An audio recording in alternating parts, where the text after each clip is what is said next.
अस्सलाम वालेकुम दोस्तों, मेरा नाम है अली उमर हमेशा की तरह मौजूद है दाऊद और आप देख रहे हैं इस वक्त क्रिकेट लवर रेडी शो को। कैसे देखना बनता है दोस्तों, आप लोग से बात करने जा रहे हैं। बात करेंगे आज आपसे टॉप न्यूज का सेगमेंट आज आप लोग से शेयर करेंगे। नंबर 1 पे आप लोग से बात करने जा रहे हैं, जो हमारे पास अपडेट आ रही है वो अपडेट जो हमारे पास आ रही है शाहिद खान अफरीदी को लेकर बड़े ट्रेंड में चल रहे हैं। शाहिद खान अफरीदी मुलाकात हुई है ज़का अशरफ से। क्या शाहिद खान अफरीदी आपके नए चेयरमैन बनने जा रहे हैं या क्या खबर आ रही है वो आप लोग से शेयर करेंगे। बात करेंगे चेयरमैन पीसीबी के हवाले से। वजीर आजम ने जो रिस्पॉन्ड किया है कि चेयरमैन जो ज़का अशरफ है वो उनका क्या कहानी रहने वाली है और वो क्या मजीद जो अब रहेंगे चेयरमैन या नहीं रहेंगे, इसके ऊपर बात करेंगे। और बात करेंगे पाकिस्तान वर्सेस न्यूजीलैंड, जिसके ऊपर तमाम लोगों की कल निगाहें हैं, क्या होने जा रहा है भाई, इसके ऊपर भी बात करेंगे। तो अगर आप हमारे चैनल पर पहली बार आए चैनल को लाजमी सब्सक्राइब करें और साथ ना भूलिएगा। तो बात का आगाज करते हैं नंबर 1 खबर के साथ जो हमारे पास आ रही है। तो दाऊद साहब, शाहिद खान अफरीदी की जो है वो एक दिन पहले हुई वजीर आजम के साथ मुलाकात, जिसमें वजीर आजम ने कहा कि चेयरमैन के साथ नहीं वजीर आजम के साथ भी हुई है। पहले वजीर आजम के साथ हुई है। अच्छा, वो कल की बात कर रहे हैं। हाँ, कल की बात मैं कर रहा हूँ। पहले वजीर आजम के साथ हुई है मुलाकात। तो मुलाकात के अंदर जो है वजीर आजम ने उनसे कहा कि आप हमारे हीरो हैं और हम चाहते हैं कि आप पाकिस्तान क्रिकेट की बेहतरी के लिए काम करें। और कोई ना कोई ओहदा जो है उसके अंदर उन्होंने ऑफर किया, वो ओहदा जो है वो हिडन था। तो जिसके ऊपर जो है उनको फिर मजीद कहा गया तो कि आप जाइए, आप चेयरमैन से जो है मिलिए इस हवाले से। तो शाहिद खान अफरीदी ने वजीर आजम को भी ये रिस्पॉन्ड किया था कि ठीक है, मैं आपको जो है वो सोच के बताऊंगा और मैं ग्रास रूट लेवल के ऊपर जो है काम करना चाहता हूं। मैं चाहता हूं मैं नया टैलेंट जो है प्रोड्यूस करके पाकिस्तान क्रिकेट को दूं। तो आज उनकी चेयरमैन से मुलाकात हुई है। बात यह है कि आज चेयरमैन ने भी उनको प्रेज किया, उन्होंने भी चेयरमैन को प्रेज किया। 2-3 दिन पहले शाहिद खान अफरीदी बड़ी तनकीद कर रहे थे। नहीं, 2-3 दिन पहले तो शाहिद खान अफरीदी ने हम क्या रगड़ते हैं जो उन्होंने रगड़ दिया था। हम यहाँ बैठ के क्या ज़का अशरफ या पीसीबी को रगड़ा लगाते हैं, उन्होंने तो तत्तर बतर रख दिया था ज़का अशरफ को। उन्होंने कहा था क्या आप क्या काम कर रहे हैं, आप अपना मुंह बंद रखें, आपको ये वो फलाना, उन्होंने क्या क्या बोला था। तो आज 3 दिन के बाद शाहिद खान अफरीदी की मुलाकात हुई है। जैसे अब उन्होंने आपको बताया कि काकड़ के साथ साहब के साथ जो मुलाकात हुई थी एक दिन पहले, और फिर आज इनके साथ मुलाकात हुई है। ये कहीं उसी कल्चर को तो ही फॉलो किया जा रहा है कि कल्चर भी आपको बताएं पीसीबी के अंदर, ये जो भी पीसीबी को ज्यादा रगड़ता है ना, ये जो भी पीसीबी के ऊपर जो है ज्यादा बात करता है उसको जॉब ऑफर की दी। नहीं, ये ऐसे ही है। और ज़का अशरफ का भी यही स्टैंड रहता है कि उन्होंने राशिद लतीफ को पहले बोला कि भाई तू आ जा। राशिद लतीफ ने फिर भी छोड़ दिया। अभी वो बोल भी रहे थे कि मैं तो राशिद लतीफ को जॉब भी दे रहा था, लेकिन राशिद लतीफ चले गए और फिर टीवी में बैठ कर उन्होंने रगड़ा लगाना शुरू कर दिया। ये तो आपका पीसीबी का रहता है कि वो जो इनको गालियां देता है उससे ये डरते हैं, जितनी इनको गालियां दो उसको उतनी बड़ी जॉब ऑफर देंगे। ये इनका ये तर्ज रहा है। और इसी बात पे तो हमें इख्तलाफ है कि तुम्हें थोड़ी सी शर्म आनी चाहिए। जो तुम्हें गालियां देता है तुम उसी को ही, वही बात है कि थूक के चाटने वाली बात है। जो तुम्हें गालियां देता है तुम उसको एक जॉब दे देते हो। ये क्या तुम लोगों ने मतलब मजाक बनाया हुआ है। लेकिन खैर, अली साहब जो आपके काकड़ हैं प्राइम मिनिस्टर, वो भी आए हैं। उन्होंने ज़का अशरफ के वाले से भी बात कर दिया और उनका मानना यह है कि हम फिलहाल 3-4 महीने अभी तक तो हम कोई नहीं सोच रहे कि हम उनको हटा रहे, क्योंकि 5 नवंबर आखिरी तारीख थी ज़का अशरफ की जो इनको इलेक्शन करवाने थे। और उसके बाद जो आपका चीफ ऑफ जो पैटर्न होता है, चीफ पैटर्न प्राइम मिनिस्टर होता है, उसका ये फर्ज होता है कि वो दूसरा कोई भी लगा सकता था, ये इलेक्शन करवाते या कोई 2 नाम नॉमिनेट करते। लेकिन जो आपके प्राइम मिनिस्टर हैं उन्होंने कहा कि फिलहाल अभी मैं उस पर नहीं जा रहा, जिसका साफ मतलब है कि ज़का अशरफ अब एक बार फिर कैरी ऑन करेंगे। बाबर की चैट लीक्स की इन्होंने खुद करवाई, सलमान नसीर के थ्रू करवाई थी। बड़ा ही अनफॉर्चुनेट रहा कि किसी की आप पर्सनल चैट लीक कराओ, टीवी वालों को दी एक ARY को और उससे चलवा दी इन्होंने अपनी भाई पीसीबी की चैट। सवाल है ना, सलमान नसीर ने चैट क्यों दी? सबसे बड़ा सवाल तो यहां पर ये है। बिल्कुल, श्रीलंका में भी ये पूरा अपनी फैमिली के साथ एंजॉय कर रहे थे। इवन जिस जहाज में हम वापस आए थे उसी जहाज में ये भी बैठ कर आए थे, अपनी फैमिली के साथ ही थे ये बहरल। तो ये साथ ही आए हैं। तो भाई आप वहां से आप अयाशी भी कर रहे हो पीसीबी के पैसों के ऊपर, आपकी फैमिली भी अयाशी कर रही है। और उसके बाद आपने बाबर आजम की जो बाबर आजम ने आपको मैसेज किया, आपने बाबर आजम को मैसेज किया, फिर बाबर आजम ने आपको रिप्लाई किया, आपने वो स्क्रीनशॉट लेके आपने ARY वालों को दे दिया।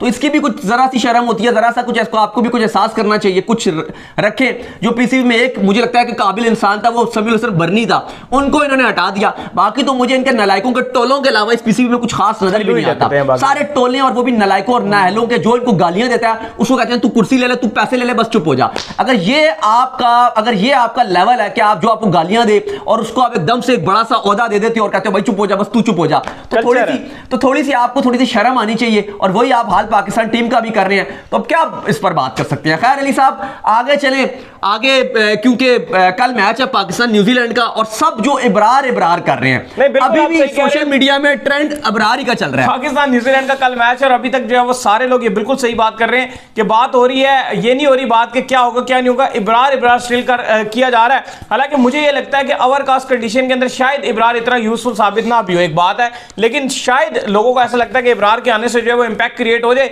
बट अभी तक आपके बाबर आजम ने कोई डिसीजन नहीं लिया। बात तो बात की है ना, वो तो बाद में बात करो कि इंपैक्ट होता है कि नहीं होता है, फलाना आप ही नहीं रहे ना। पहली बात तो आप ये करो कि शादाब अनफिट है, साल में तीसरा सर पे चोट लगी है, तीसरा कंकशन है, आईसीसी इस तरह नहीं खेलने देता। नहीं तो वो खुद भी आप प्लेयर को नहीं खिलाओगे ना, उसकी हेल्थ पे आप चांस लो। क्रिकेट से ज्यादा इंसान की हेल्थ इंपॉर्टेंट है, to be very honest. Cricket तो होता रहेगा लेकिन शादाब की हेल्थ हमारे लिए ज्यादा इंपॉर्टेंट है, वो नहीं खेलेगा। तो आप उसको क्या बाबर आजम क्यों डिसीजन नहीं ले रहे?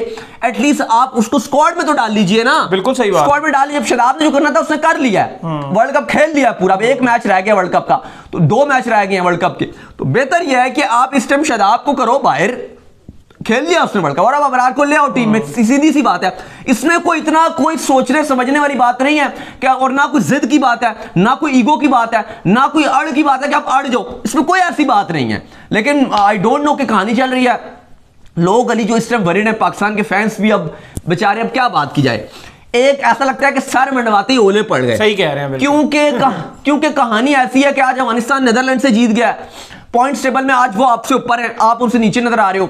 कल बारिश भी है और मस्ट विन मैच में बारिश भी पड़ गई है, वो एक अलग कहानी चल रही है। यानी कि एक, और फिर आपके शादाब भी नहीं है, स्पिनर आपके पास है नहीं, कल आप आगा सलमान को खिला रहे हो, और कुछ खबरें ये भी आ रही हैं उसमें जो है वो आगा सलमान से कितनी बॉलिंग कराई आपको ही पता, मुझे ही पता। और कुछ ये भी खबरें आ रही हैं कि कल जो बाबर आजम जो ट्रस्ट शो कर रहे हैं, उनका मानना ये कि कल मैं अपने तीनों बेस्ट फास्ट बॉलर को खिलाऊंगा, और उनमें शाहीन शाह अफरीदी, हसन अली और हारिस रऊफ हैं। और बल्कि मेरा मानना ये कि वसीम जूनियर अच्छी बॉलिंग कर रहे हैं, जूनियर बहुत जान मारा होगा, सीरियस नोट, जूनियर बहुत जान लगा रहा है, और जान लगा के साथ साथ उसका रिवर्स स्विंग हो रहा है, बहुत अच्छे से बॉल अंदर आ रहा है। आपको याद होगा कि आखिर में उस दिन कितनी जबरदस्त किस्म की जूनियर ने विकेटें ली थी, वही ना। लेकिन अब समझना पड़ेगा, बाबर को भी डिसाइड करना पड़ेगा, यही कप्तान का काम होता है ना, ऑन फील्ड डिसीजन लेने हैं, स्क्वाड पिक करने में, फिर 11 पिक करने में, ये कप्तान को करना पड़ेगा। कल अब देखो, आप कल सुबह मैच भी 10 बजे है, बारिश अल्लाह करे ना हो, पाकिस्तान मैच जीत जाए, पाकिस्तान का तो पूरा सारी फैंस तो सारे सपोर्ट कर रहे हैं, हम हो गए, दुआएं मांग रहे हैं,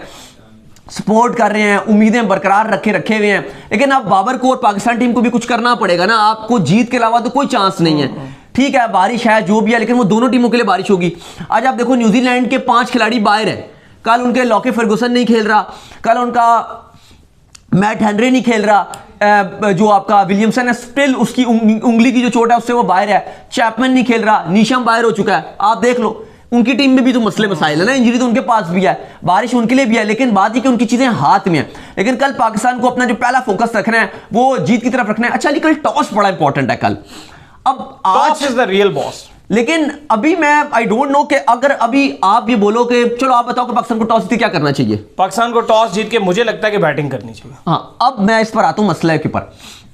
पाकिस्तान टॉस जीत के बैटिंग करता है, और अगर पाकिस्तान कोई बारिश हो जाती है, पाकिस्तान ने कोई 270 260 बनाए, तकरीबन 80 चलो बना लिया अगर 50 ओवर में, अब न्यूजीलैंड जब बैटिंग करेगा तो वो इसमें बड़ी चालाक है, जो उनके तेज ले जाते हैं, जो उनके स्टेट है कोच जो है वो बड़े तेज हैं कि तो वो ना वो अपना अपने हाथ में रखते हैं, वो नेट रन रेट ना, कि उनको पता है कि यार अगर ये ओवर हमने अच्छा खेल लिया, इस ओवर में विकेट नहीं देनी, कुछ भी हो जाए ओवर जाया कर तो विकेट नहीं देनी। तो आप वाले तो ये कभी नहीं करते। हाँ, वही मसला है ना, आपकी चीज, आप ये बेहतर बैटिंग ही करो, क्योंकि सेकंड के अंदर आप जब आपको पता है कि ओवर कास्ट कंडीशन हो ही जाएगी, तो न्यूजीलैंड कितना खतरनाक हो जाएगा जब ओवर कास्ट कंडीशन होगी, क्योंकि ज्यादा रेन एक्सपेक्ट की जा रही है, वो 2 बजे के टाइम पर एक्सपेक्ट है ज्यादा रेन, तो उस टाइम पर बादल जारी बात है फिर ज्यादा आए होंगे, अगर बारिश ना सुबह से तो लेकिन बादल ज्यादा घने हो जाएंगे ना उस टाइम पर, तो वो ज्यादा हेल्प मिलना शुरू हो जाएगी। बादल सुबह ही कंडीशन जो है सुबह से ही खराब रहेगी, 10 बजे से कहा जा रहा है कि जो बादल है वो कल सुबह 9 बजे से काले बादल रहेंगे, काली घटाएं, ऊपर 2 बजे ज्यादा ही कुछ कंडीशन खराब, तो बारिश हो रही होगी ना, 2 बजे तो बारिश हो रही होगी, तो बारिश ना हुई बिल्कुल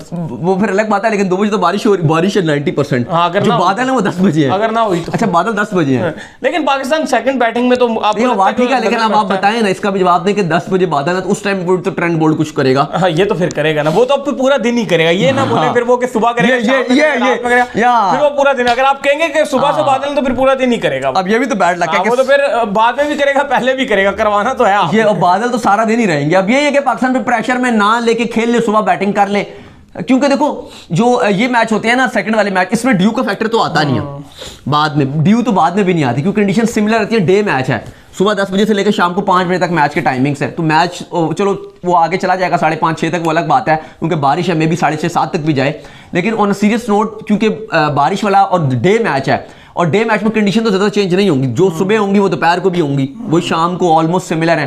रात को चलो जाके कंडीशन सेम होती हैं, लाइट्स ऑन होंगी, ठीक है, लाइट्स तो मेरे ख्याल से 5 बजे के टाइम ऑन हो ही जाएंगी, लेकिन फिर भी मुझे लगता है कि पाकिस्तान को आई डोंट नो, लेकिन कल टॉस इंपॉर्टेंट अहमियत का हामिल होगा। अब वो अलग बात है कि कल देखकर फैसला करना पड़ेगा पाकिस्तान को कि हमने क्या करना है, क्योंकि लास्ट टाइम जब आपने चेस किया था आपसे चेस नहीं हुआ था।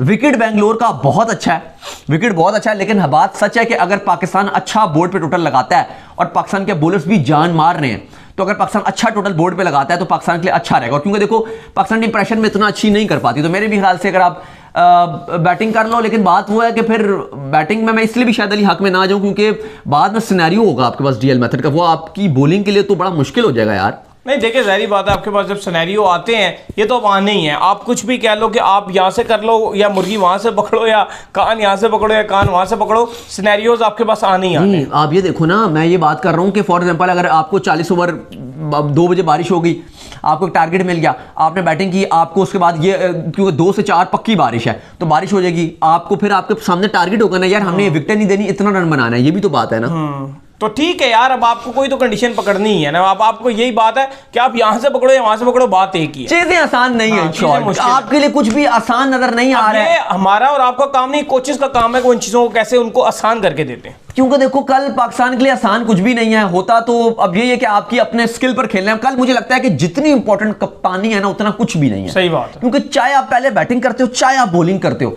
क्योंकि बाबर कभी कभी बहुत ब्लंडर डिसीजन लेते हैं, तो कल बाबर को अच्छे डिसीजन लेने हैं और वही पाकिस्तान के काम आ सकेगा, स्पेशली फील्ड के टाइम, बैटिंग ऑर्डर के टाइम कि किसको पहले भेजना है। और स्पेशली जो आज हमने प्लेइंग 11 बताई है, इसमें पाकिस्तान टीम को तब्दीली भी करनी चाहिए अगर कल, क्योंकि पाकिस्तान को पहले पता चल जाता है कि यार कल क्योंकि वेदर फोरकास्ट और बेहतर होगा आपके सामने। अभी तो यही फोरकास्ट है ना कि 2 से 4:30 तक पक्की बारिश है, बाकी ये है कि शायद बूंदाबांदी को शायद वो रुक भी जाए।